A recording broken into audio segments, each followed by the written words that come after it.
Assalamualaikum warahmatullahi wabarakatuh.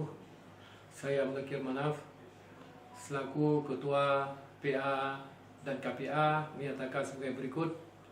Yang pertama, bahwa menyatakan saya tentang referendum tidak mengakui rakyat Aceh. Saya lakukan hal tersebut secara spontan kebetulan pada event peringatan haul meninggalnya Tunku Hasan Muhammad Itiro. Yang kedua, bahwa saya menyadari rakyat Aceh saat ini cinta damai dan pro NKRI.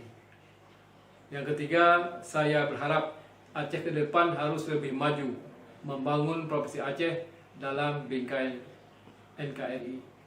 Yang keempat, hal-hal lain yang menurut saya belum sesuai pasca MOU Helsinki akan saya buat suatu sendiri guna menuntaskan semua butir-butir MOU Helsinki ke depan. Assalamualaikum warahmatullahi wabarakatuh.